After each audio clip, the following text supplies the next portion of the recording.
नमस्कार दोस्तों, panther academy में आप सभी लोगों का हार्दिक स्वागत है। उम्मीद है आप सारे लोग स्वस्थ होंगे, मस्त होंगे, अपनी सफलता के लिए निश्चित रूप से प्रयासरत होंगे। मैं आपका दोस्त दैनिक समसामयिकी की सीरीज लेकर आपके बीच में उपस्थित हूं। उम्मीद है आपको ये सेशन पसंद आ रहा होगा। डेली की तरह आपको ऊर्जावान बनाए रखने के लिए, आपके अंदर सकारात्मक ऊर्जा का प्रवाह बना रहे, जिससे आप अपने लक्ष्य को प्राप्त कर सके, हम लोग सेशन की शुरुआत 2 शब्द मोटिवेशनल कोट से करना चाहेंगे। और आज का दिन आपके लिए, हम सब भारतवासियों के लिए अत्यंत गौरव की बात है, गर्व की बात है। और हमें हमेशा अपने राष्ट्र प्रेम को अपने अंदर जगाए रखना है, बनाए रखना है, और हमेशा इस राष्ट्र के लिए अपने प्राणों को न्यौछावर करने के लिए तैयार रहना है। इसी क्रम में 2 लाइन आपके लिए बड़ी सुंदर से लिखी गई है। देखिए, दिया गया है, ना सरकार मेरी है, ना रौब मेरा है, ना बड़ा सा नाम मेरा है, मुझे तो एक छोटी सी बात का गौरव है, मैं हिंदुस्तान का हूं और हिंदुस्तान मेरा है। इससे अच्छा कुछ हो ही नहीं सकता। इसी क्रम में हम लोग एक बार अपने भारत माता को याद करते हुए इस सेशन की शुरुआत करेंगे। भारत माता की जय, भारत माता की जय, भारत माता की जय। इसी क्रम में हम लोग आज सेशन की शुरुआत कर रहे हैं। आइए हम लोग देखें इस महत्वपूर्ण प्रश्नों की सीरीज को। देखिए, पहला दिया गया है, हाल ही में राष्ट्रीय मतदाता दिवस किस दिवस को मनाया गया। देखिए, विकल्प दिया गया, पहला 24 जनवरी, दूसरा 23 जनवरी, और तीसरा दिया गया 25 जनवरी, चौथा दिया गया 15 जनवरी। यहां जो हमारा सही विकल्प होगा, विकल्प नंबर सी सही होगा। 25 जनवरी को राष्ट्रीय मतदाता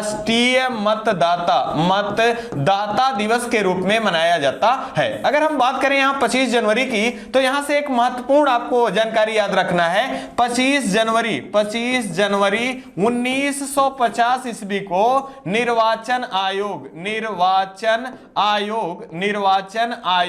आयोग का गठन किया जाता है। इसी क्रम में आपको ध्यान रखना है, भारत के पहले निर्वाचन आयोग के अध्यक्ष के रूप में या प्रमुख के रूप में किसे नियुक्त किया जाता है, तो सुकुमार सेन जी को नियुक्त किया जाता है। ये भारत के पहले निर्वाचन आयुक्त के रूप में नियुक्त किए जाते हैं। साथ ही साथ अगर महिला के रूप में पूछा जाए कि पहली महिला के रूप में निर्वाचन आयोग के आयुक्त के रूप में किसे नियुक्त किया जाता है, बी एस रमा देवी हैं, इनको नियुक्त किया जाता है। इसी क्रम में आपको ध्यान रखना निर्वाचन आयोग का, कि निर्वाचन आयोग किस भाग में वर्णित है, तो भाग 15 में वर्णित है। अनुच्छेद भी याद रखेंगे दोस्तों, किस अनुच्छेद से किस अनुच्छेद तक, याद रखेंगे 324 से लेकर 329 अनुच्छेद तक निर्वाचन आयोग का वर्णन है। इसी क्रम में आपसे पूछा जा सकता है, मतदान का अधिकार किस अनुच्छेद में वर्णित है, तो 326 में। इसी क्रम में एक महत्वपूर्ण जानकारी और भी आप याद रखेंगे, अगर आपसे पूछा जाए कि 21 वर्ष से 18 वर्ष मतदान की आयु को घटाकर किस संविधान संशोधन द्वारा किया गया है, तो आप ध्यान रखेंगे 61वां संविधान संशोधन के द्वारा किया गया है। इसी क्रम में आप 2 अन्य जानकारियां भी याद रखेंगे। जैसे अगर हम बात करें 24 जनवरी की, तो आप ध्यान रखेंगे राष्ट्रीय बालिका दिवस किस दिवस को मनाया जाता है, तो 24 जनवरी को मनाया जाता है। साथ ही साथ आप याद रखें उत्तर प्रदेश स्थापना दिवस भी अपनी कब मनाता है, तो 24 जनवरी को मनाता है। अगर यहां से एक महत्वपूर्ण जानकारी और भी याद रखना है कि राष्ट्रीय मतदाता दिवस कब से मनाया जाना प्रारंभ किया गया है, तो 2011 से मनाया जाना प्रारंभ किया गया है। इसी क्रम में आप ध्यान रखेंगे 23 जनवरी को पराक्रम दिवस के रूप में मनाया जाता है, और पहली बार इसे कब मनाया गया, तो 2022 में मनाया गया, और घोषणा कब किया गया है, तो 2021 में किया जाता है। इसी क्रम में आप ध्यान रखेंगे 15 जनवरी के बारे में, थल सेना दिवस किस दिवस को मनाया जाता है, तो 15 जनवरी को थल सेना दिवस के रूप में मनाया जाता है। इसी क्रम में हम लोग 2023 की मतदाता दिवस, राष्ट्रीय मतदाता दिवस का थीम याद रखें। इसका थीम है वोट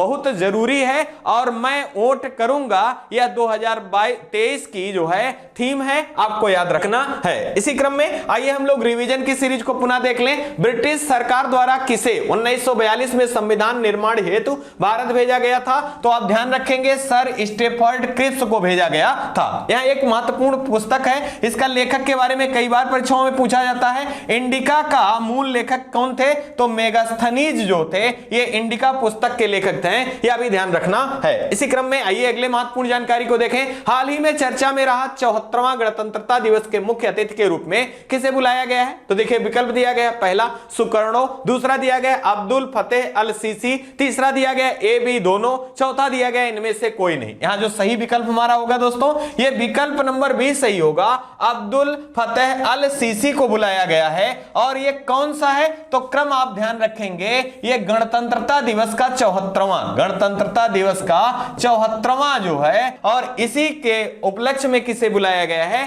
तो आप ध्यान रखेंगे अब्दुल फतेह अल सीसी जी को बुलाया गया है मुख्य अतिथि के रूप में। अगर हम बात करें ये किस देश से संबंधित है, तो ये मिस्र देश के राष्ट्रपति, मिस्र देश के राष्ट्रपति कौन है? तो अब्दुल फतेह अल सीसी जी हैं। इसी क्रम में मिस्र की राजधानी क्या है? तो काहिरा जो है ये मिस्र की राजधानी है। और अगर बात की जाए नील नदी का वरदान, नील नदी का वरदान किसे कहा जाता है? तो आप ध्यान रखेंगे मिस्र देश को नील नदी का वरदान कहा जाता है। हाल ही में COP 27 का आयोजन कहां किया गया था? तो यह भी ध्यान रखेंगे मिस्र देश में किया गया था। अगर अगले प्रश्न की बात करें तो आपको एक महत्वपूर्ण जानकारी याद रखना है कि मिस्र देश के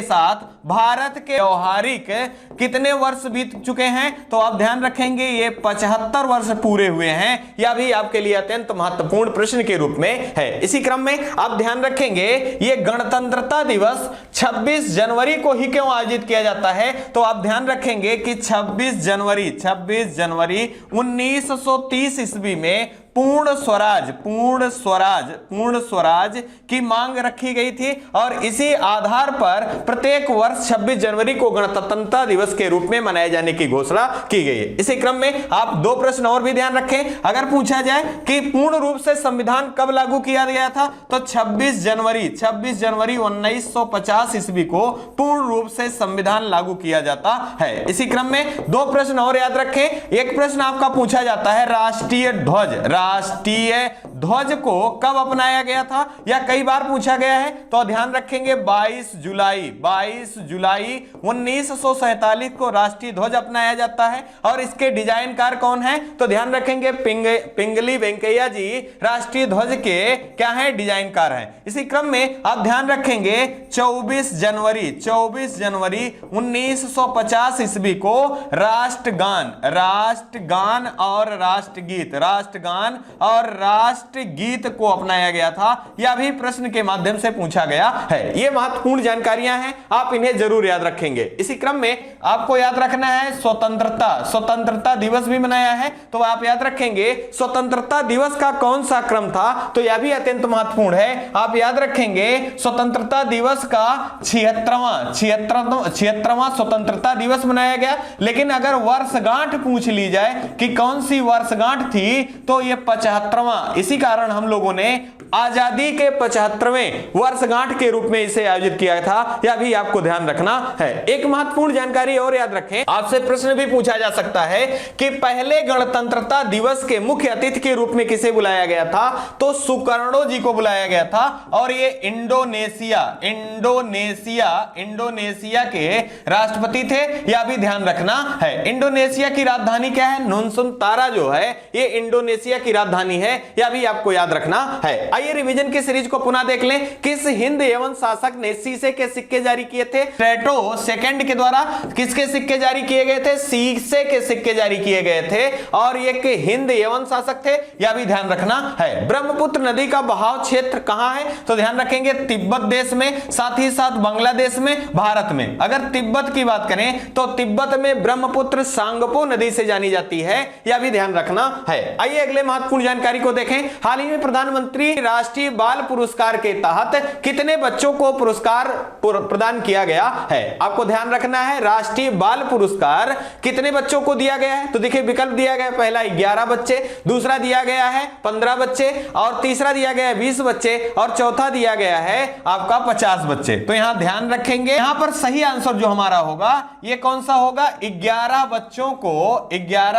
को क्या दिया गया है? तो राष्ट्रीय बाल पुरस्कार, राष्ट्रीय बाल पुरस्कार दिया गया है। कितने बच्चों को? 11 बच्चों को। अगर हम बात करें कब दिया गया है, तो 23 जनवरी को, और 23 जनवरी को अभी हम लोगों ने पढ़ा है मित्रों, ये कौन से दिवस के रूप में? तो पराक्रम दिवस के रूप में मनाया जाता है। इसी दिन यह क्या दिया गया है? 11 बच्चों को राष्ट्रीय बाल पुरस्कार से सम्मानित किया गया है। ये कितने क्षेत्र में दिया जाता है? तो आप ध्यान रखेंगे 6 क्षेत्रों में यह पुरस्कार दिया गया है। इसी क्रम में किसके द्वारा दिया गया है? तो आप ध्यान रखेंगे ये राष्ट्रपति महोदय द्वारा दिया गया है। तो आप ध्यान रखेंगे वर्तमान में भारत की राष्ट्रपति कौन है?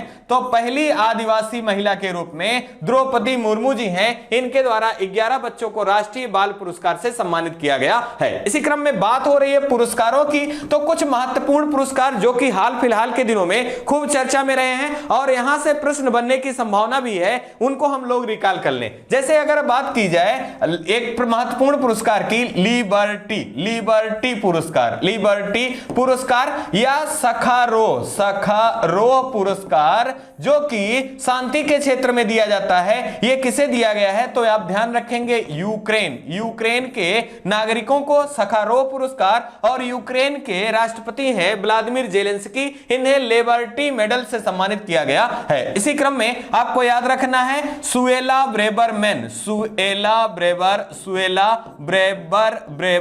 मैन को किस सम्मान से सम्मानित किया गया हाल ही में? तो आप ध्यान रखेंगे एलिजा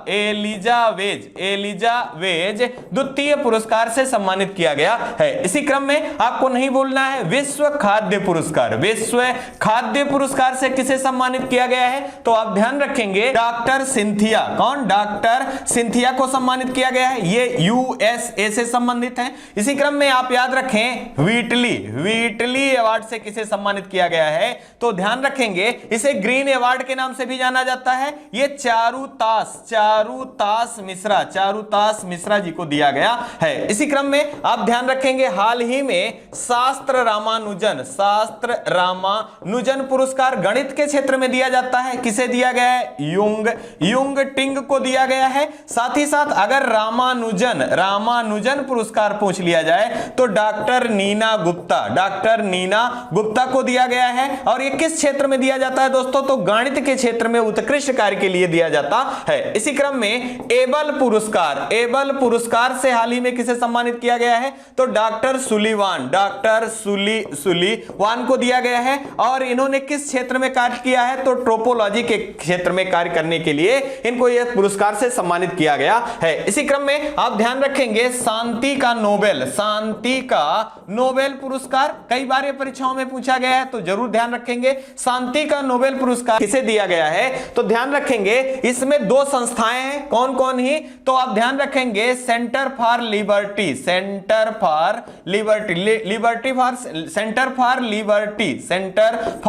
लिबर्टी है। ये कहां की? ये मानवाधिकारों के लिए कार्य करने वाली संस्था है यूक्रेन की। कहां की? यूक्रेन की। और मेमोरियल है, यह भी मानवाधिकारों के लिए कार्य करती है, यह रूस की संस्था है। और बिलियात्स्की जो हैं ये बेलारूस के एक व्यक्ति हैं। मतलब 2 संस्थाओं को और एक व्यक्ति को शांति का नोबेल पुरस्कार दिया गया है। इसी क्रम में आप ध्यान रखेंगे मेडिसिन का जो नोबेल पुरस्कार है ये किसे दिया गया है? तो आप ध्यान रखेंगे स्वांते पाओ को दिया गया है। ये किस देश से संबंधित हैं? तो आप ध्यान रखेंगे ये कहां से संबंधित हैं? ये स्वीडन से संबंधित हैं। और इन्होंने किसके क्षेत्र में कार्य किया है? तो आप ध्यान रखेंगे जीनोम के क्षेत्र में कार्य किया है, इसके कारण इनको इस पुरस्कार से सम्मानित किया गया है। ये कुछ महत्वपूर्ण पुरस्कार हैं, इनको आपको जरूर याद रखना है। आइए रिवीजन को पुनः देख लें। किसके शासनकाल में मेगास्थनीज भारत आया? चंद्रगुप्त मौर्य के शासनकाल में। यह कई बार प्रश्न पूछा गया है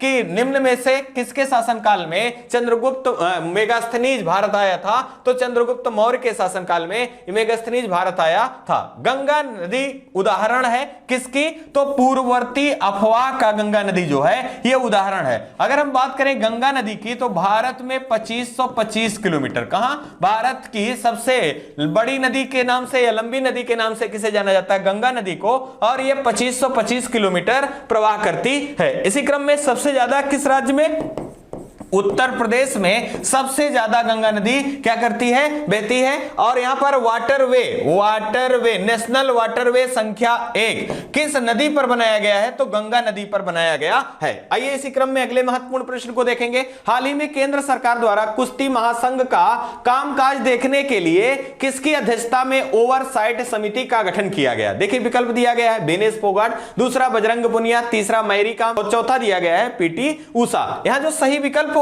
ये विकल्प नंबर सी सही होगा, मैरी कॉम की अध्यक्षता में कुश्ती महासंघ हाल फिलहाल के दिनों में खूब चर्चा में बना है, क्योंकि दिल्ली के जंतर मंतर पर जो कि ओलंपिक विजेता, मेडल विजेता हैं, उन लोगों के द्वारा यौन शोषण का शिकायत के आधार पर अनशन किया गया था, आंदोलन किया गया था। उसी परिप्रेक्ष्य में भारत सरकार के द्वारा यह घोषणा किया गया है कि कुश्ती महासंघ के जो अध्यक्ष वर्तमान में थे उनको इस कार्यकाल से कुछ समय के लिए जांच तक इनको मुक्त किया गया है और किसकी अध्यक्षता में ओवरसाइट समिति की गठन की गई है, तो मैरी कॉम जी की अध्यक्षता में की गई। इनका खेल क्या है तो आप ध्यान रखेंगे, इनका खेल बॉक्सिंग से है, आप यह याद रखेंगे। इसी क्रम में ये कुश्ती महासंघ के अध्यक्ष के रूप में कौन थे, तो आप ध्यान रखेंगे ब्रिजभूषण शरण सिंह जी थे। इन्हीं पर यह आरोप लगाया गया है खिलाड़ियों के द्वारा। अगर हम बात करें यहां एमएस मैरी कॉम की तो आपको ये एक महत्वपूर्ण जानकारी के रूप में याद रखना है, हाल ही में भारतीय एथलीट आयोग का भी गठन किया गया है। तो आप ध्यान रखेंगे इसमें अध्यक्ष के रूप में किसे नियुक्त किया गया है, तो ध्यान रखेंगे मैरी कॉम जी को नियुक्त किया गया है। इसी क्रम में उपाध्यक्ष भी ध्यान रखेंगे किसे बनाया गया है, तो शरद कमल जी को बनाया गया है। एक महत्वपूर्ण जानकारी के रूप में याद रखें भारतीय ओलंपिक संघ के बारे में, तो ध्यान रखें पहली बार यहां की अध्यक्ष के रूप में किसे नियुक्त किया गया है, तो पीटी उषा जी को नियुक्त किया गया है। यहां ऐसा भी कह सकते हैं कि भारतीय ओलंपिक संघ की पहली महिला अध्यक्षा के रूप में किसे नियुक्त किया गया है, तो पीटी उषा को नियुक्त किया गया है। इसी क्रम में खेलों में अगर बात करें तो भारतीय फुटबॉल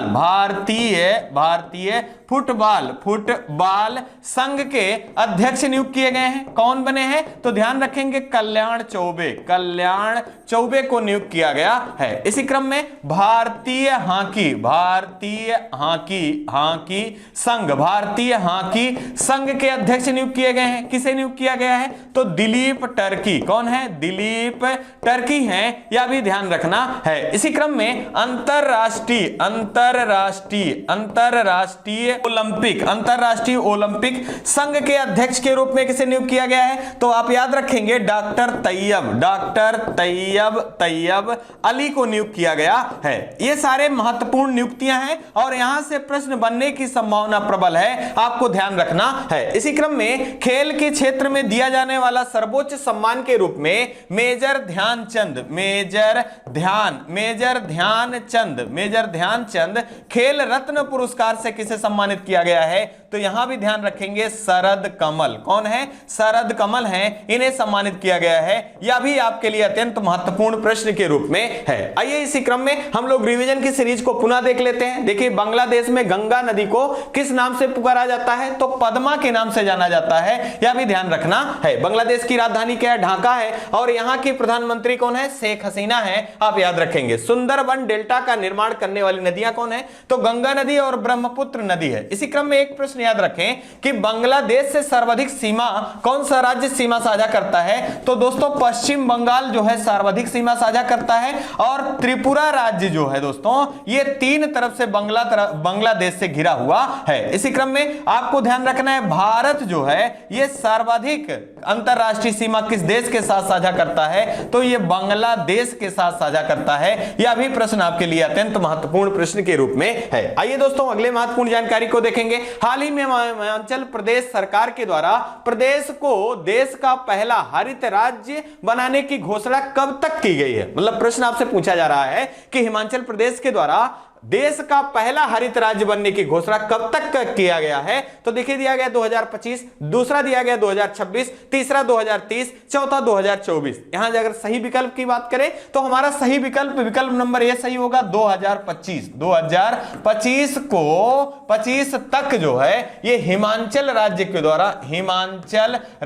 द्वारा घोषणा किया गया है कि हिमाचल राज्य देश का पहला हरित राज्य बन जाएगा। इसी क्रम में अगर हम बात करें हिमाचल प्रदेश से कुछ महत्वपूर्ण जानकारी के रूप में, तो आप ध्यान रखेंगे हिमाचल प्रदेश का गठन कब होता है? तो 1971 ईस्वी में गठन होता है। हाल ही में विधानसभा का चुनाव हुआ है। कितनी सीटें यहां हैं? 68 सीटें हैं। और यहां पर ध्यान रखना है कि किसकी सरकार बनती है? तो कांग्रेस की सरकार बनती है। और यहां 15वें मुख्यमंत्री के रूप में किसने शपथ लिया? तो सुखविंदर सिंह सुक्खू जी ने शपथ ग्रहण किया है। इसी क्रम में यहां की राजधानी की बात करें तो धर्मशाला और शिमला जो है यहां की राजधानी है। यहां के राज्यपाल कौन है? तो राजेंद्र आलेकर जी जो है यहां के राज्यपाल के रूप में है। इसी क्रम में हिमाचल प्रदेश से एक प्रश्न पूछा जाता है कि 100% एलपीजी गैस कनेक्शन वाला भारत का पहला राज्य कौन सा है? तो हिमाचल प्रदेश है। दूसरा प्रश्न पूछा जा सकता है कि ड्रोन नीति लागू करने वाला भारत का पहला राज्य कौन सा है? यह भी हिमाचल प्रदेश है। साथ ही साथ अगर पूछा जाए रोहतांग दर्रा और सिपकीला दर्रा का संबंध किस राज्य से है? तो इन दोनों दर्रों का संबंध हिमाचल प्रदेश से है। कहां से है? हिमाचल प्रदेश से है। और रोहतांग दर्रे में ही अटल टनल बनाया गया है, जिसे 2022 का बेस्ट इंफ्रास्ट्रक्चर का अवार्ड दिया गया है। इसी क्रम में बात हो रही है लक्ष्य पूरा करने की घोषणा की, तो आप ध्यान रखेंगे कुछ महत्वपूर्ण भारत सरकार के द्वारा लक्ष्य निर्धारित किए गए हैं आगामी वर्षों के लिए। जैसे अगर हम बात करें यहां 2023 की बात कर लें तो यूएन के द्वारा मिलेट प्रसंस्करण या मोटे अनाज के वर्ष के रूप में मनाए जाने की घोषणा की गई है। अगर हम बात करें दूसरे की तो आप ध्यान रखेंगे 2024 में तो आपको याद रखना है हर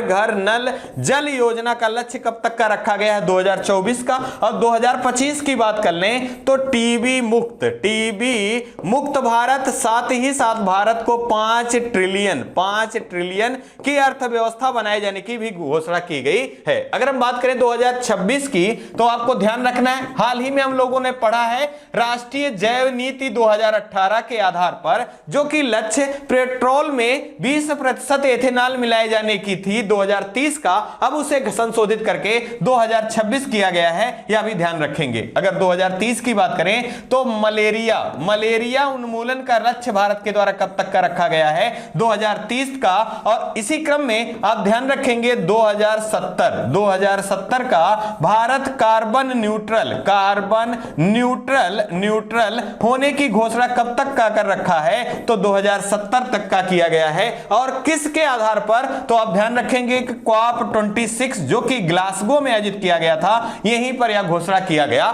था। ये कुछ महत्वपूर्ण लक्ष्य हैं, आपको इनको जरूर याद रखना है। आगामी परीक्षाओं में यहां से प्रश्न पूछा जा सकता है। हिमाचल प्रदेश सरकार के द्वारा हाल ही में मुख्यमंत्री सुखाशय योजना भी प्रारंभ किया गया है, इसको भी आप याद रखेंगे। आइए अगले महत्वपूर्ण रिवीजन की सीरीज को देख लें। ब्रह्मपुत्र नदी तिब्बत में किस नाम से जानी जाती है? तो सांगपो नदी के नाम से जानी जाती है, यह भी ध्यान रखेंगे। मेगास्थनीज ने भारतीय समाज को कितने श्रेणियों में विभाजित किया था? तो 7 श्रेणियों में विभाजित किया था, यह भी ध्यान रखेंगे। आइए अगले महत्वपूर्ण जानकारी को देखें। हाल ही में वायुसेना द्वारा पूर्वोत्तर भारत में प्रलय अभ्यास, कौन सा अभ्यास? प्रलय अभ्यास का आयोजन किया जा रहा है।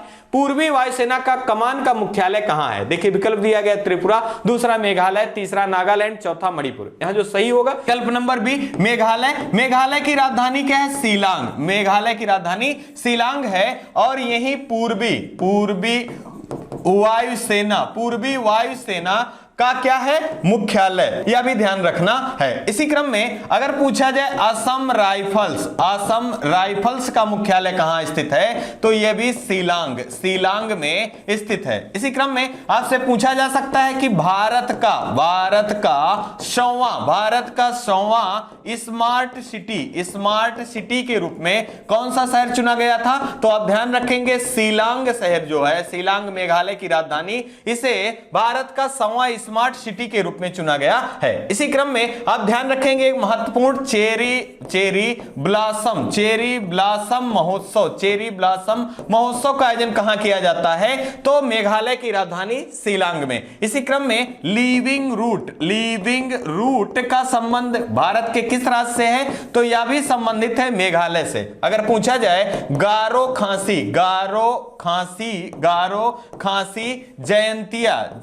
खासी जयंतिया नामक जनजाति और पहाड़ियां भारत के किस राज्य से संबंधित हैं, तो ये मेघालय से हैं। और अगला अत्यंत महत्वपूर्ण प्रश्न आपके सामने आने वाला है, आपसे पूछा भी गया है यह प्रश्न कि 1857 की क्रांति के बाद सबसे पहले अंग्रेजों का सामना किस जनजाति से हुआ था, तो गारो खासी जयंतिया नामक जनजाति से हुआ था, यह भी ध्यान रखना है। अगर आपसे पूछा जाए कि विश्व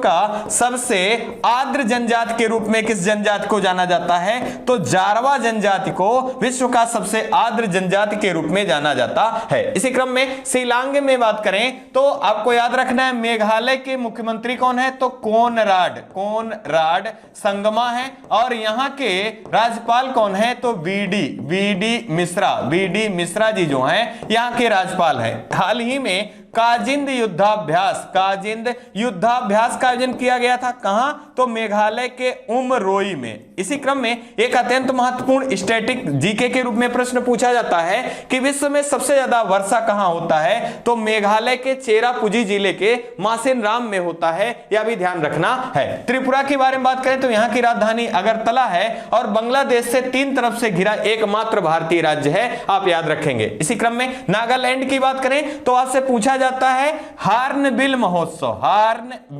महोत्सव या नागा महोत्सव का आयोजन कहां किया जाता है, तो नागालैंड में किया जाता है। अगर बात करें नागालैंड की राजधानी तो कोहिमा है। और मणिपुर की बात करें तो यहां की राजधानी क्या है, इंफाल है। इसी क्रम में आपको ध्यान रखना है विश्व का एकमात्र तैरता हुआ नेशनल पार्क किस राज्य से संबंधित है, तो मणिपुर में है। और किस झील पर, तो लोकटक झील पर। कौन सा, लोकटक झील पर। और यह मीठे पानी की झील है, यह भी ध्यान रखना है। इसी क्रम में एक महत्वपूर्ण जानकारी याद रखें, पूर्वोत्तर राज्यों में कौन कौन से राज्य शामिल हैं, या 7 सिस्टर में कौन कौन से राज्य शामिल हैं, तो आप ध्यान रखेंगे सबसे पहला आपका अरुणाचल प्रदेश हो जाता है, दूसरा नागालैंड हो जाता है, तीसरा मणिपुर हो जाता है, चौथा मेघालय हो जाता है, पांचवा त्रिपुरा हो जाता है, साथ ही साथ छठा बात करें मिजोरम, और सातवां जो है असम हो जाता है। और ये 7 सिस्टर के नाम से जाना जाता है। और पूर्वी भारत के विकास के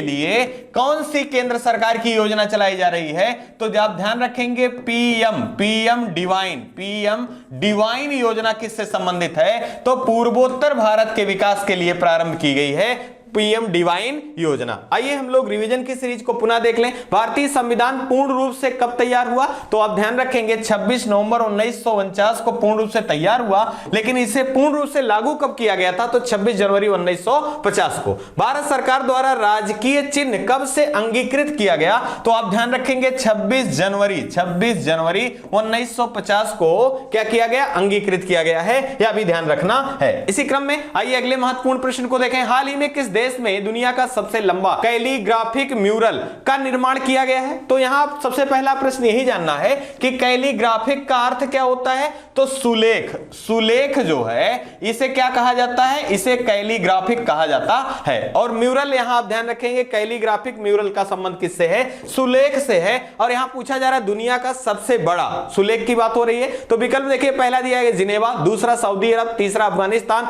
चौथा यूक्रेन। यहां जो सही विकल्प हमारा है विकल्प नंबर बी सही होगा, सऊदी अरब। सऊदी अरब की बात करें, इसकी राजधानी क्या है? रियाद है। क्या है? रियाद है। और यहां की मुद्रा क्या है? तो आप ध्यान रखें, रियाल जो है यहां की मुद्रा है, यह भी आपको याद रखना है। इसी क्रम में हाल ही में यहां के प्रधानमंत्री नियुक्त किए गए हैं। किसे नियुक्त किया गया है? मोहम्मद बिन सुल्तान, मोहम्मद बिन सुल्तान को नियुक्त किया गया है। यहां से एक महत्वपूर्ण प्रश्न पूछा जाता है कि इस्लाम धर्म का सबसे पवित्र स्थल के रूप में किसे जाना जाता है? तो आप ध्यान रखेंगे, मक्का और मदीना, मक्का और मदीना। और ये दुनिया का सबसे बड़ा कैलीग्राफिक म्यूरल जो है ये कहां पर देखा गया है? तो मक्का में देखा गया है। इसकी लंबाई कितनी है? 75 मीटर। कितना? 75 मीटर है। और ये दुनिया का सबसे लंबा कैलीग्राफिक म्यूरल है, यह भी ध्यान रखना है। इसी क्रम में दो महत्वपूर्ण जानकारियां और याद रखें। सऊदी अरब से पूछा जाता है विश्व का सबसे बड़ा प्रायद्वीपीय देश कौन सा है? तो ये सऊदी अरब है। कौन है? सऊदी अरब है, यह भी ध्यान रखेंगे। अगला प्रश्न है अल नाफूद, साथ ही साथ नाफूद। और पूछा जाता है रब अल खाली मरुस्थल किस देश से संबंधित है? तो आप ध्यान रखें, अल नाफूद और रब अल खाली मरुस्थल कहां से संबंधित है? तो ये दोनों सऊदी अरब से संबंधित हैं। इसी क्रम में जिनेवा अत्यंत महत्वपूर्ण है, यह स्विट्जरलैंड का शहर है। यहां पर आपको याद रखना है WHO का मुख्यालय है, WHO का मुख्यालय है। साथ ही वर्ल्ड इकोनॉमिक फोरम का मुख्यालय है, साथ ही साथ वर्ल्ड ट्रेड ऑर्गेनाइजेशन का मुख्यालय है। और ILO का भी मुख्यालय कहां स्थित है? तो जिनेवा में स्थित है, यह भी ध्यान रखना है। अगर बात करें अफगानिस्तान की, तो आपको याद रखना है अफगानिस्तान की राजधानी क्या है? काबुल है। क्या है? काबुल है। हाल ही में हेनले पासपोर्ट इंडेक्स जारी किया गया है, जिसमें सबसे ताकतवर पासपोर्ट किस देश का है? तो ध्यान रखेंगे, जापान देश का है। और भारत का स्थान यहां कितना है? तो भारत का स्थान 85 है। और सबसे खराब पासपोर्ट किस देश का है? या निचले पायदान पे कौन है? तो अफगानिस्तान का पासपोर्ट है। इसी क्रम में आप याद रखेंगे ऑपरेशन देवी शक्ति को कब प्रारंभ किया गया था? तो अफगानिस्तान में फंसे भारतीयों को वापस लाने के लिए ऑपरेशन देवी शक्ति प्रारंभ किया गया था। इसी क्रम में यूक्रेन को नहीं भूलेंगे। यूक्रेन की राजधानी क्या है? कीव है। किस नदी के तट पर है? नीपर नदी के तट पर स्थित है, ध्यान रखेंगे। अगर हम बात करें यूक्रेन में फंसे भारतीयों को लाने के लिए कौन सा ऑपरेशन चलाया गया था? तो ऑपरेशन गंगा प्रारंभ किया गया था। यह महत्वपूर्ण जानकारियां हैं, आप इनको जरूर याद रखेंगे। आइए रिवीजन की सीरीज को पुनः देखें। VR अंबेडकर जी की अध्यक्षता में संविधान सभा की प्रारूप समिति में अन्य कितने सदस्य थे? तो ये 6 सदस्य थे, यह भी ध्यान रखना है। और BR अंबेडकर जी को सहित अगर पूछा जाए तो उनको लेकर कितने लोग थे? तो ध्यान रखेंगे टोटल 7 लोग थे। पूर्वी धौली गंगा सहायक नदी है, किसकी? तो काली नदी की सहायक है, यह भी ध्यान रखना है। आइए अगले महत्वपूर्ण जानकारी को देखें। हाल ही में चर्चा में रहा स्टारलिंक, आप याद रखेंगे स्टारलिंक उपग्रह को किसके द्वारा लॉन्च किया गया? देखिए दिया गया है PSLV-C 52, दूसरा दिया गया PSLV-C 53, तीसरा दिया गया फाल्कन 9, चौथा दिया गया GSAT 24। यहां जो हमारा सही विकल्प है ये फाल्कन 9 के द्वारा लॉन्च किया गया। सबसे पहले ये जाने कि स्टारलिंक उपग्रह किस देश का है? तो USA का है। और ये किससे संबंधित है? तो हाई स्पीड इंटरनेट सेवा को सुचारू रूप से प्राप्त करने के लिए किसका प्रयोग किया गया है? तो स्टारलिंक उपग्रह का प्रयोग किया गया है। और किसके द्वारा? तो USA के द्वारा। और व्हीकल का नाम याद रखेंगे फाल्कन 9। किसके द्वारा? फाल्कन 9 के द्वारा इसका सफल परीक्षण किया गया है। अगर हम बात करें फाल्कन 9 की, किसका है? तो ये स्पेस एक्स का है। और स्पेस एक्स के मालिक कौन है? तो ध्यान रखेंगे एलन मस्क जो हैं यहां के इसके मालिक हैं। दुनिया के सबसे अमीर व्यक्ति कौन है? तो एलन मस्क हैं। हाल ही में इन्होंने 44 बिलियन डॉलर में किसको खरीदा है? तो ट्विटर को इन्होंने खरीदा है। और यहां से आप ध्यान रखेंगे ट्विटर के भारतीय मूल के CEO थे कौन? पराग अग्रवाल। इनको कहां से निष्कासित किया गया है? तो ट्विटर से निष्कासित किया गया है। किसके द्वारा? तो एलन मस्क मस्क के द्वारा। इसी क्रम में इनकी एक कंपनी और है, क्या नाम है, तो टेस्ला कंपनी है, यह भी ध्यान रखना है। इसी क्रम में आप ध्यान रखेंगे अन्य महत्वपूर्ण प्रक्षेपणों के बारे में। अगर बात करें PSLV C-52 के बारे में, तो EOS 04 ये 2022 का पहला ऑब्जर्वेशन होता है। इसे EOS अर्थ ऑब्जर्वेशन सैटेलाइट है और इसे कब लॉन्च किया जाता है, तो 14 फरवरी 2022 को लॉन्च किया जाता है। इसी क्रम में आप याद रखेंगे PSLV C-53 द्वारा सिंगापुर के 3 उपग्रहों को लॉन्च किया जाता है, यह भी ध्यान रखेंगे। साथ ही साथ हाल ही में PSLV C-25 जो कि मार्स ऑर्बिटल मिशन के लिए प्रारंभ किया गया था, इसे इसरो के द्वारा निष्क्रिय घोषित किया गया है, आप याद रखेंगे। इसी क्रम में रीसेट याद रखेंगे। रीसेट को किसके द्वारा लॉन्च किया गया था, तो PSLV C-12 के द्वारा लॉन्च किया गया था और हाल ही में इसे भी निष्क्रिय घोषित किया गया है। और आप याद रखेंगे रीसेट को आकाश की आंख के नाम से जाना जाता है। इसी क्रम में आप ध्यान रखेंगे हाल ही में GSAT-29 का सफल परीक्षण किसके द्वारा किया गया था, तो एरियन 5 फ्रेंच गुयाना के कोरू से इसे प्रक्षेपित किया गया था। इसी क्रम में कुछ महत्वपूर्ण प्रक्षेपण हैं, आप याद रखेंगे। जैसे पहला आपका आर्टेमिस मिशन किसका है, तो ये नासा का है और ये चंद्रमा पर दोबारा मानव को ले जाने की योजना है और यह भी किसके द्वारा सफल परीक्षण किया गया है, तो फाल्कन 9 के द्वारा। किसके द्वारा, फाल्कन 9 के द्वारा। इसी क्रम में आपसे पूछा जा सकता है निसार किसकी संयुक्त योजना है, तो ध्यान रखेंगे USA की अंतरिक्ष एजेंसी नासा और भारत की इसरो के द्वारा प्रारंभ किया गया है। इसी क्रम में याद रखेंगे भारत के द्वारा शुक्रयान भेजे जाने की संभावना कब तक की है, तो 2024 की, और किसके द्वारा भेजी जाएगी, तो GSLV MK3 के द्वारा भेजा जाना है। इसी क्रम में आप याद रखेंगे नूरी किसका उपग्रह है, तो याद रखें दक्षिण कोरिया का। इसी क्रम में अगर नूर पूछ लिया जाए नूर का, तो ये ईरान का है। अगर बात करें होप मिशन की साथ ही साथ राशिद रोवर का संबंध किस देश से है, तो UAE से है। कहां से, UAE से है। राशिद की बात करें तो ये चंद्र मिशन है और होप की बात करें तो ये मंगल मिशन से संबंधित है, यह भी ध्यान रखना है। आइए रिवीजन को पुनः देख लें। कहां पर भागीरथी और अलकनंदा नदियां मिलती हैं, तो देवप्रयाग में भागीरथी की अलकनंदा नदी मिलती है, यह भी ध्यान रखना है। अगला है संविधान सभा द्वारा स्थापित मूल अधिकारों और अल्पसंख्यकों हेतु सलाहकार समिति के अध्यक्ष कौन थे, तो सरदार पटेल जी थे, यह भी ध्यान रखेंगे। अगले महत्वपूर्ण जानकारी को देखें। हाल ही में किस देश के द्वारा मस्बा जाम्बो नदी पर बांध बनाए जाने की सैटेलाइट की तस्वीर सामने आई है। देखिए यहां विकल्प दिया गया, पहला भारत, दूसरा चीन, तीसरा बांग्लादेश, चौथा नेपाल। यहां जो सही विकल्प हमारा होगा विकल्प नंबर बी सही होगा, चीन की राजधानी क्या है, तो बीजिंग। क्या है, बीजिंग है और यहीं पर गंगा नदी की सहायक नदी है, इसका नाम क्या है, तो माजबा जांगबो नदी है और ये कहां स्थित है, तो आप याद रखेंगे भारत, चीन और तिब्बत के ट्राई जंक्शन पर स्थित है और इसी पर बांध बनाए जाने की सैटेलाइट पिक्चर जारी की गई है भारत सरकार के द्वारा। इसी क्रम में आपको याद रखना है, चीन से पूछा जाता है कि चीन का शोक किस नदी को कहा जाता है, तो हुआंग नदी या इसी को पीली नदी, कौन सी नदी, पीली नदी के नाम से जाना जाता है, इसे चीन का शोक के नाम से जाना जाता है। अगला प्रश्न आपसे पूछा जाता है, संसार का छत किसे कहा जाता है, तो पामीर का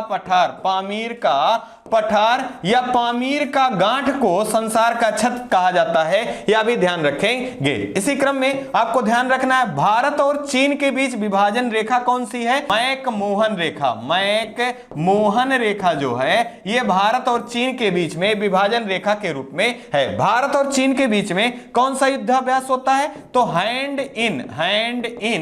हैंड युद्धाभ्यास जो है भारत और चीन के बीच आयोजित किया जाता है। इसी क्रम में आप नदियों की बात हो रही है, कुछ महत्वपूर्ण नदियां जो चर्चा में रहती हैं, याद रखेंगे। अगर आपसे पूछा जाए कि विश्व की सबसे लंबी नदी कौन सी है, तो ये नील नदी है। कौन है? नील नदी है। लेकिन अगर सबसे बड़ी नदी कहा जाए तो अमेजन नदी है। क्या है? अमेजन नदी है। इसी क्रम में पूछा जाता है इटली की गंगा किस नदी को कहा जाता है, तो पो नदी को इटली की गंगा कहा जाता है। इसी क्रम में आपसे पूछा जाता है कि बिहार का शोक किस नदी को कहा जाता है, तो कोसी नदी। कौन सी नदी? कोसी नदी। और अगर पूछा जाए पश्चिम बंगाल का शोक किस नदी को, तो दामोदर नदी को कहा जाता है। इसी क्रम में आप ध्यान रखेंगे नेशनल वाटरवे संख्या 1 किस नदी पर बनी हुई है, तो ये गंगा नदी पर बना हुआ है। और नेशनल वाटरवे संख्या 2 किस नदी पर बना है, तो ब्रह्मपुत्र नदी पर बना हुआ है। इसी क्रम में आप ध्यान रखेंगे हाल ही में विश्व की सबसे बड़ी क्रूज सेवा प्रारंभ की गई है। इसका नाम क्या है, तो आप याद रखेंगे एमवी गंगा विलास सेवा है। और ये कब प्रारंभ किया गया, तो 13 जनवरी से प्रधानमंत्री जी द्वारा। कहां से, तो वाराणसी से प्रारंभ किया गया। और कहां तक की दूरी तय करना है, तो 3200 किलोमीटर की दूरी ये तय करेगा। कितने दिनों में? 51 दिनों में। और डिब्रूगढ़ जो कि असम राज्य से संबंधित है, यहां तक की दूरी तय की जानी है। इसी क्रम में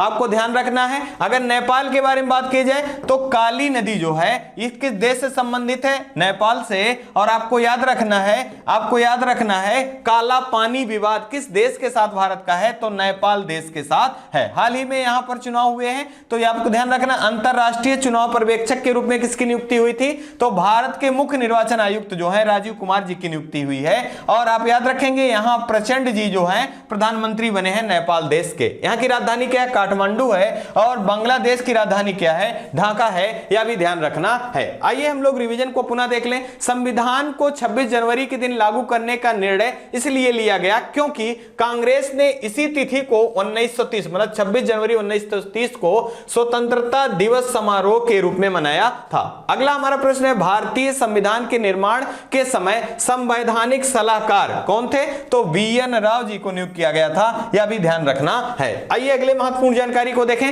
हाल ही में चर्चा में रहा संघाई सहयोग संगठन SCO फिल्मोत्सव का आयोजन कहां किया जाएगा, तो देखिए विकल्प दिया गया मुंबई, दूसरा दिया गया बीजिंग, तीसरा दिया गया समरकंद, चौथा दिया गया बाली। यह अत्यंत महत्वपूर्ण संस्थान है और यहां से प्रश्न लगातार बनते हैं, तो आपको ध्यान रखना है। इसका सही आंसर जो हमारा होगा यह विकल्प नंबर ये सही होगा, मुंबई। महाराष्ट्र राज्य की राजधानी क्या है, तो मुंबई है। और यहां के मुख्यमंत्री कौन है, तो एकनाथ शिंदे जी हैं। और राज्यपाल भगत सिंह कोश्यारी हैं, आपको याद रखना है। यहीं पर संघाई सहयोग संगठन के द्वारा फिल्मोत्सव का आयोजन किया जाना है, आप याद रखेंगे। यह कब तक, तो 27 जनवरी से लेकर और जनवरी मास के लास्ट तक यह आयोजन किया जाना है। इसी क्रम में अगर हम बात करें संघाई सहयोग संगठन की, इसकी स्थापना कब होती है, 2001 में होता है। इसका मुख्यालय कहां है, तो चीन की राजधानी बीजिंग में है। कहां है, बीजिंग में है। इसमें सदस्य देशों की संख्या कितनी है, 9 सदस्य देश हैं। और नवीनतम कौन है, तो ईरान जो है SCO का नवीनतम सदस्य देश के रूप में बना है। इसी क्रम में अगर हम बात करें आयोजनों की, तो आपको याद रखना है 2022 का SCO की बैठक कहां बुलाई गई थी, तो समरकंद में। और यहां किस देश का स्थल है, तो उज्बेकिस्तान का है, यह भी ध्यान रखना है। इसी क्रम में 2023 का कहां बुलाया जाएगा, तो आप ध्यान रखेंगे ये भारत में बुलाया जाना है। और साथ ही साथ SCO के द्वारा पहली बार किसे पर्यटन सांस्कृतिक राजधानी के रूप में चुना गया है, तो वाराणसी को चुना गया है। यह भी आपके लिए अत्यंत महत्वपूर्ण प्रश्न के रूप में है। इसी क्रम में कुछ महत्वपूर्ण संस्थान हैं और उनका आयोजन कहां किया गया है, यह ध्यान रखेंगे। जैसे बात की जाए G7 देशों की बैठक कहां बुलाई गई थी 2022 में, तो जर्मनी में बुलाया गया था। इसी क्रम में G20 देशों की बैठक 2022 में कहां बुलाई गई थी, तो इंडोनेशिया के बाली में बुलाया गया था। और 2023 की कहां बुलाई जाएगी, तो भारत में बुलाया जाएगा। और शेरपा किसे नियुक्त किया गया है, तो अमिताभ कांत जी को शेरपा नियुक्त किया गया है। इसी क्रम में आपको याद रखना है ब्रिक्स देशों की 14वीं बैठक कहां बुलाई गई 2022 में? चीन में। और 15वीं कहां बुलाई जाएगी? तो आप ध्यान रखेंगे दक्षिण अफ्रीका में बुलाई जाएगी। इसी क्रम में बिम्सटेक शिखर सम्मेलन का आयोजन कहां किया गया 2022 में? तो आप ध्यान रखें कोलंबो, जो कि श्रीलंका से स्थित है, यहां कोलंबो में बुलाया गया। यह भी आपको ध्यान रखना है। ये कुछ महत्वपूर्ण जानकारियां हैं, आपको जरूर याद रखना है। और इन्हीं प्रश्नों के साथ आज की सीरीज पुनः समाप्त हो रही है। आपको याद रखना है कि राष्ट्रीयता से परे कुछ नहीं होता। जो भरा नहीं भावों से, जिसमें बहती रसधार नहीं, वह हृदय नहीं पत्थर है, जिसमें स्वदेश के लिए प्यार नहीं। इसी क्रम में हम आपसे विदा लेना चाहेंगे। आप अपना और अपने परिवार का खूब सारा ध्यान रखें। जय हिंद, जय भारत।